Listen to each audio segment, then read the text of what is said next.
Para garantir o andamento das atividades legislativas, muitas funções são fundamentais nos bastidores do plenário. Em uma das últimas sessões plenárias antes do recesso parlamentar, a gente mostra o trabalho de servidores que ajudam a fazer a sessão plenária acontecer aqui em Porto Alegre. Cidadania em Pauta. Hoje vamos conhecer o setor de aprendizagem profissional da Fundação Pão dos Pobres. Por aqui, as aulas teóricas e as atividades práticas são fundamentais para formar um cidadão com princípios éticos e qualificação para encarar o mercado de trabalho.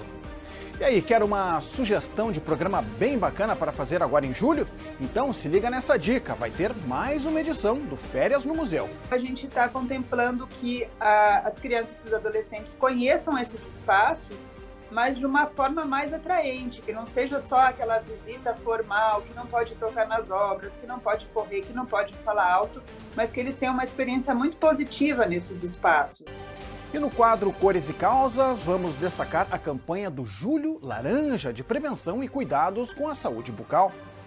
É uma campanha muito importante porque ela é voltada totalmente para a conscientização dos pais, principalmente, voltado para a gente identificar problemas precoces no desenvolvimento das crianças.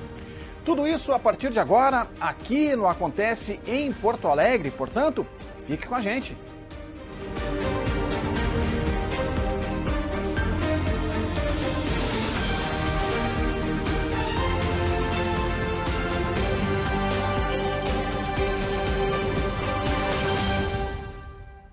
Olá, está no ar o Acontece em Porto Alegre, a sua revista semanal de informação, variedades, serviço e cultura aqui da TV Câmara.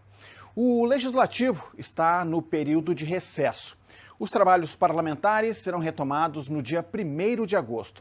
Mas antes dessa pausa no meio do ano, a nossa equipe registrou os bastidores das sessões.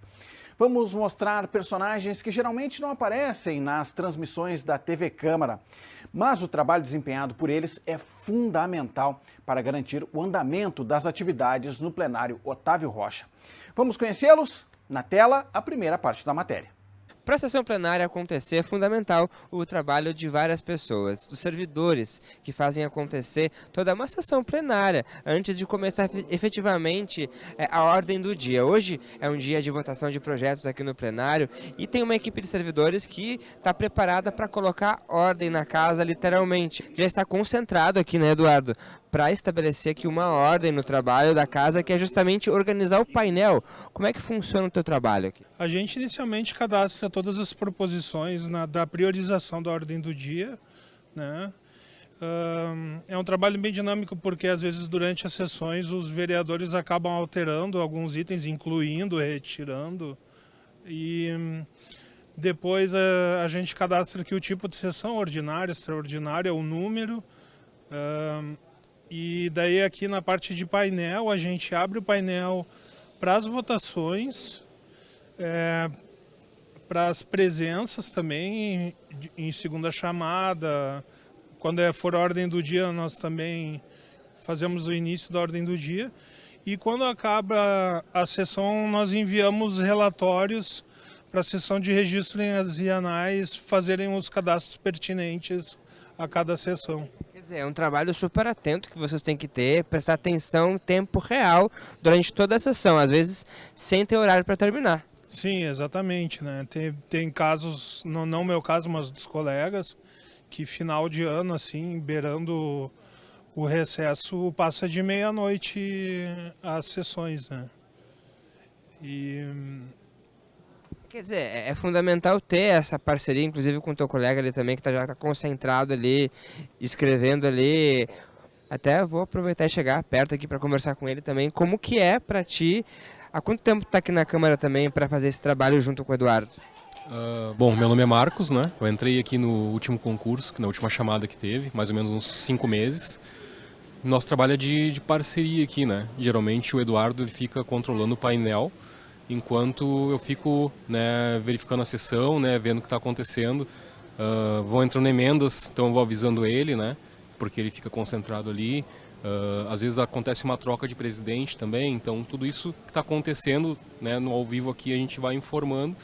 Meu trabalho é mais ou menos como um copiloto aqui, né, também do painel.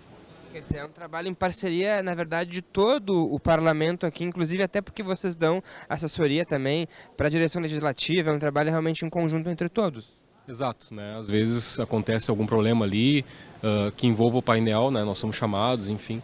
Por isso é importante ter esse trabalho, né, em parceria, até porque enquanto um está fazendo uma atividade, o outro está liberado para fazer esse meio de campo. E nós estamos minutos antes de começar a sessão plenária, a segunda chamada, numa quarta-feira de trabalhos antes do recesso parlamentar aqui na Câmara de Vereadores. E a gente está pegando o pessoal realmente nesses bastidores aqui para ver o trabalho esquentando. E a gente vai conversar aqui com um dos grandes responsáveis por fazer também a sessão acontecer, que é o setor da diretoria legislativa. E explicar realmente, sem vocês o trabalho realmente não anda, né? O que vocês fazem exatamente aqui? Então, aqui a gente busca prestar o apoio técnico ao presidente e ao diretor, que ficam lá na mesa diretora. Então, dúvidas referentes a regimento ou emendas, a gente presta essa assessoria tanto a eles quanto aos outros vereadores e assessores também. Então, a gente fica prestando um apoio aqui na retaguarda durante toda a sessão. É fundamental também ter bastante atenção e ficar ligado aqui no andamento, porque as coisas acontecem muito rápido. Muito rápido e, por exemplo, emendas de liderança vão entrando aqui durante a sessão até o final da discussão dos projetos. Então a gente tem que estar atento para que não se perca nada no caminho. A característica fundamental para o trabalho aí é ter paciência, compreender, porque tem muitos vereadores que vêm ao mesmo tempo solicitar aqui e tem que organizar a coisa, realmente. É fundamental a paciência e atenção, sempre. Bom, pois é, dia de sessão plenária tumultuada é assim mesmo. A gente pôde mostrar um pouco dos bastidores dessa sessão plenária antes do recesso parlamentar e a gente deve voltar em outra oportunidade para mostrar outros servidores e pessoas que ajudam a fazer o trabalho da sessão plenária acontecer. Tá aí, né? O trabalho fundamental nos bastidores para que a sessão possa transcorrer plenamente. São pessoas, como a gente falou, né, que geralmente não estão nas imagens, mas que garantem o trabalho parlamentar e a transparência das atividades. Ó, na semana que vem, na segunda parte da reportagem, com a participação, vamos ter a participação da segurança da casa e também da imprensa, que cobre aqui o plenário, Otávio Rocha. A gente está falando de bastidores, né? Deixa eu citar também o nome de quem faz os bastidores aqui da TV Câmara e diretamente envolvido neste momento para colocar essa transmissão no ar. Ó, estão lá dentro no suíte a Ariane, a Cris, a Daiane, o de Gláudio. Eu estou falando aqui com os câmeras, estou falando com o Gustavo e agora eu vou virar para falar com o Wagner.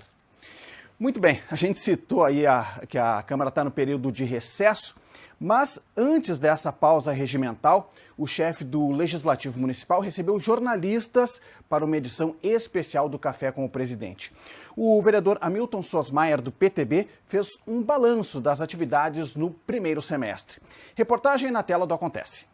Salão Nobre de Lamar Machado, aberto para a imprensa. Esse foi o clima de recepção para os comunicadores da capital gaúcha que foram convidados para participar da edição especial do Café com o Presidente. O vereador Hamilton Sosmaier, do PTB, e o diretor de comunicação social do Legislativo, Orlando Moraes, conversaram com jornalistas e fizeram um balanço da atividade parlamentar no primeiro semestre de 2023. Em primeiro lugar, agradecer, da gente poder trazer à tona toda a questão do parlamento. Esse ano é um ano muito especial para a Câmara de Porto Alegre, são 250 anos. Então, diante disso, a gente tem procurado aproximar a Câmara da imprensa, e inclusive com a transparência, e uma das características nossas é fazer com que, inclusive, as priorizações, os projetos serem votados, eles já vão antecipadamente já para a imprensa. Então, essa transparência que eu acho que é muito importante, em que a imprensa ela tem todas as informações, inclusive antes dela sair para fora, por causa que nós sabemos que a população precisa saber o que está acontecendo no parlamento, onde se fazem as leis, onde se fiscaliza os atos do executivo, e por isso dessa importância dessa aproximação, de que tudo isso seja colocado para o público. O Café com o Presidente é uma iniciativa que surgiu no ano passado e se manteve durante essa gestão. O principal objetivo de eventos como esse é fortalecer os laços do Legislativo com a imprensa, veículos de comunicação e comunicadores. Durante o encontro, o presidente da Câmara apresentou dados sobre a economia de verbas dos gabinetes que ultrapassou os 80%. Hamilton Sosmeyer citou ainda os avanços e obras de melhorias na estrutura da casa. Entre os dados apresentados, destaque também para as mais de 600 proposições analisadas pelo Parlamento no primeiro semestre. A atividade foi seguida de uma entrevista coletiva. Os jornalistas saudaram a iniciativa do Parlamento de ampliar a comunicação do Legislativo com os veículos de imprensa. Acho que é bem válido, né? É importante para a gente ter esse relacionamento e até ter um pouco mais de acesso, né? Porque o presidente muitas vezes ele está envolvido com a sessão, com o parlamento e acaba não sendo possível ter o mesmo contato como a gente tem com os demais vereadores. Então, é bastante importante para a gente esclarecer alguns pontos, fazer até o questionamento do que o presidente entende a respeito das questões, dos projetos que estão para ser votados e também já conseguir fazer alguma projeção do que está por vir, até porque a gente tem aí uma perspectiva de um segundo semestre bastante movimentado. É muito importante essas oportunidades, porque mais transparência facilita o trabalho de todo mundo, tanto dos jornalistas que estão acompanhando as atividades da Câmara, mas principalmente para o cidadão saber o que está acontecendo e que muitas vezes fica difícil de explicar numa cobertura do dia a dia ou como acontece um pouco o rito dentro da Câmara. Então essas oportunidades são realmente muito importantes para alinhar um pouco as informações e os conhecimentos, mas também para qualificar os jornalistas no sentido de repassar essas informações para a sociedade como um todo. E para acompanhar mais detalhes sobre o trabalho legislativo, confira as redes sociais da Câmara de Vereadores de Porto Alegre pelo @CâmaraPoa. Combinado? Bom, agora a gente muda de assunto porque chegou o momento do quadro Cidadania em Pauta. A nossa editoria que traz para você reportagens sobre projetos que transformam a vida das pessoas. Quem é de Porto Alegre provavelmente conhece o trabalho da Fundação Pão dos Pobres, acolhendo os jovens e preservando os direitos de crianças e adolescentes. Mas dessa vez a gente vai mostrar como funciona o setor de aprendizagem da instituição. Confira aí. Criada em 1895 para amparar as viúvas e os filhos vítimas da Revolução Federalista, a Fundação Pão dos Pobres possui 3 braços organizacionais. O local abriga uma escola de educação integral que engloba um serviço de convivência e fortalecimento de vínculos, um setor de acolhimento institucional e ainda oferece cursos de qualificação e aprendizagem profissional. Para nós é muito importante, porque nós recebemos crianças, adolescentes e jovens que buscam aqui a reconstrução dos seus projetos de vida. Então, passar com eles durante esse tempo em que eles estão nos cursos, se profissionalizando, buscando uma inserção social, para nós é muito gratificante. E nós não fizemos nada sozinhos, dependemos então de doações, empresas parceiras, apoiadoras, para que nos ajudar a concretizar sonhos. A Fundação distribui, em média, cerca de 60 mil refeições todos os meses. Focado em políticas públicas de atendimento a crianças e adolescentes em situação de risco e vulnerabilidade social, o Pão dos Pobres atende cerca de 1.400 jovens. Por aqui, os programas socioeducativos buscam combater a pobreza e a violação dos direitos humanos. Aqui na Fundação Pão dos Pobres, o setor de aprendizagem profissional oferece 13 cursos de capacitação e qualificação. Os participantes passam por aulas teóricas e atividades práticas que desenvolvem autonomia e responsabilidade social. O objetivo disso tudo é formar cidadãos com princípios éticos e com competências para encarar o mercado de trabalho. Os cursos são voltados para jovens entre 14 e 24 anos de idade. O Davi é um deles. Morador do bairro Glória, na zona sul da capital, ele participa do curso de desporto oferecido pela entidade. O curso, além das práticas teóricas, ele ensina assistente administrativo, tudo que a gente tem que ter para, no futuro, ter uma boa pessoa no serviço.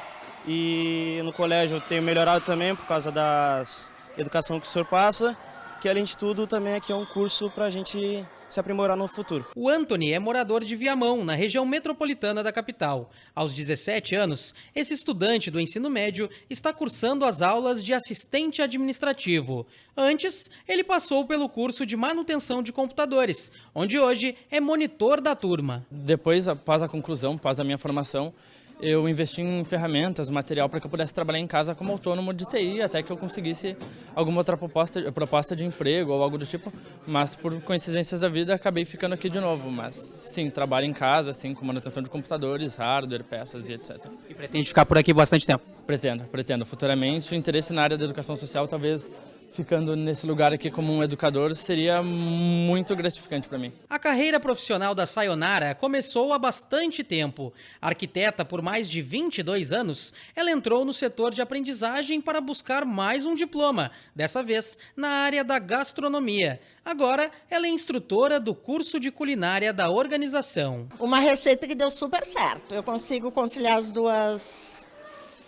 duas profissões, inclusive assim, reforma de restaurante, então eu posso conciliar as duas profissões. Os cursos oferecidos na Fundação Pão dos Pobres são pautados no Programa da Lei da Aprendizagem. Ao todo, são cerca de 250 colaboradores que ajudam nas atividades. Nesse ambiente, educação e carisma são fundamentais. Um trabalho coletivo feito a várias mãos, com a ajuda da sociedade. Que vale a pena.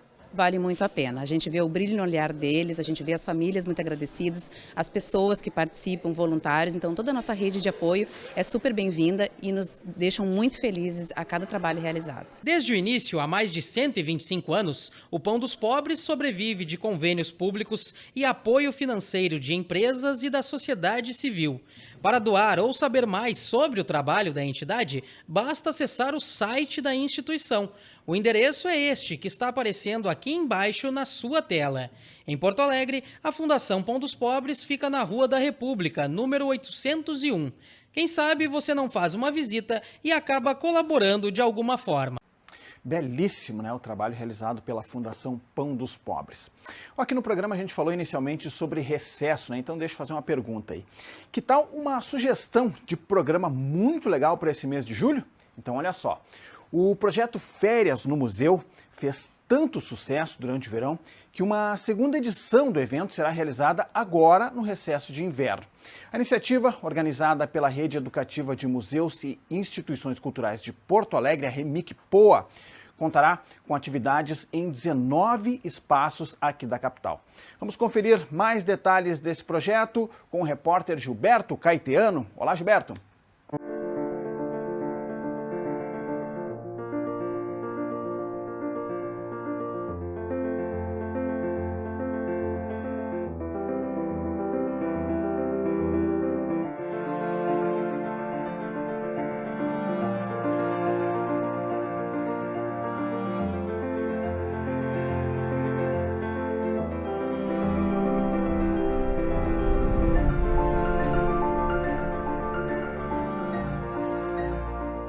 Olá, Clayton, tudo bom? Exatamente, a primeira edição do Férias deu tão certo que a Rede Educativa de Museus decidiu realizar esta segunda edição durante o inverno. Serão 24 atividades totalmente gratuitas, que começam nesta quarta, dia 19, e seguem até o dia 29 de julho. Eu conversei com a Júlia Burger, coordenadora da REMIC, e ela explicou que a proposta é oferecer uma programação que vá além de uma simples visita. O Férias no Museu terá ações diferenciadas, como oficinas, contação de histórias e outras atividades lúdicas. O Férias no Museu foi um evento que teve muito sucesso, né, em fevereiro. A gente teve as inscrições todas preenchidas, né? A gente atingiu um número aí de em torno de 1.000 crianças, né, e adolescentes. Muitos deles nunca tinham frequentado um museu, nunca tinham feito uma visita em museu. A gente conseguiu atingir também crianças das comunidades mais periféricas, né, que não têm um acesso tão fácil para o centro, por via das instituições de assistência social. E a gente teve esse pedido dos usuários, né, dos frequentadores da programação, que fizessem novamente em julho. A gente está contemplando que as crianças e os adolescentes conheçam esses espaços, mas de uma forma mais atraente, que não seja só aquela visita formal, que não pode tocar nas obras, que não pode correr, que não pode falar alto, mas que eles tenham uma experiência muito positiva nesses espaços, né? Através de proposições com arte, com brincadeira, com contação de histórias, né? Tem uma programação bem diversificada mesmo. E nesta edição, o público-alvo foi ampliado. Podem participar crianças e adolescentes de 0 a 18 anos. Também haverá atividades direcionadas para bebês. Outra novidade é que o projeto acontecerá de forma descentralizada, ou seja, as atividades não ficarão restritas apenas a instituições da região central de Porto Alegre.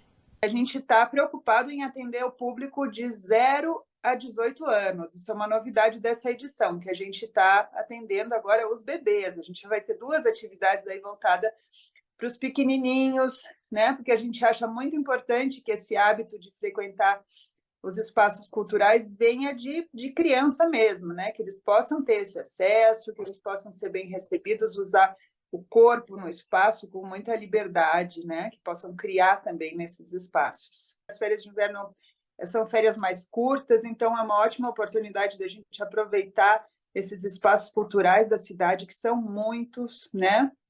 E são quentinhos. A gente está aí numa semana de muito frio, né? De muito vento, então fica essa oportunidade aí para quem puder aproveitar, tá? Tem mais uma observação importante, que essa edição a gente está contemplando também espaços descentralizados.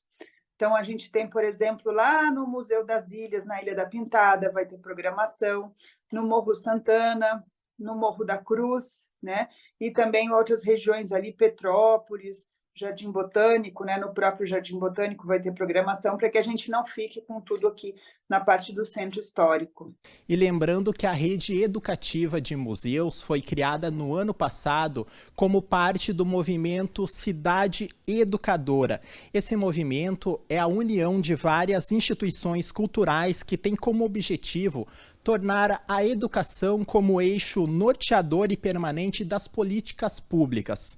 Muito legal, né, Clayton? Pois bem, para conferir mais informações acerca dessa segunda edição do Férias, é só acessar o @remic.poa no Instagram. Os ingressos podem ser garantidos gratuitamente no link do Simpla que aparece aqui embaixo no seu vídeo. É só acessar. Eu fico por aqui, mas o convite está feito. Não perca!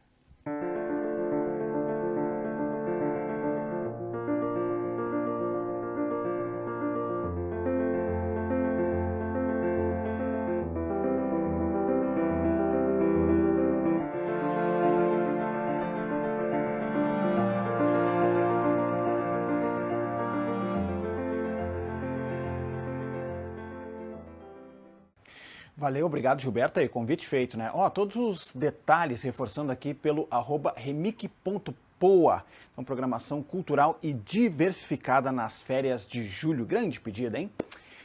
Agora é hora de falarmos de cores e causas. Hoje vamos tratar sobre o Julho Laranja, de cuidados com saúde bucal. E são cuidados que devem iniciar na infância. Então, por isso, o alerta aqui vai para os pais. Quem traz as orientações é o odontopediatra Rejane França. Olá, doutora. Olá, tudo bem? O Julho Laranja para nós, né, cirurgiões dentistas, odontopediatras, ortodontistas, é uma campanha muito importante porque ela é voltada totalmente para a conscientização dos pais, principalmente, voltado para a gente identificar problemas precoces no desenvolvimento das crianças. Então, a gente tem desde uma má oclusão dentária ou esquelética, que a gente, prevenindo desde cedo, a gente evita problemas mais sérios ao longo do desenvolvimento da criança. Então, existem alguns sinais, porque para os pais identificarem em casa, às vezes, não é possível, né? Então, a dica sempre é, além da consulta precoce, né? Porque a consulta precoce, além de evitar medos, traumas, deixar a criança confiante, confortável, faz com que o profissional consiga identificar esses problemas. Então, em casa, desde uma criança que ronca, que tem um sono, né, diferente, que não é tranquilo, um bruxismo, que é o ato de ranger os dentinhos à noite, uma deglutição atípica, que é quando a criança deglute de forma diferente, onde ela projeta a língua para fora, né? Então, a fala com palavras diferentes, né? O som diferente, a gente tem alguns sinais que a gente consegue identificar.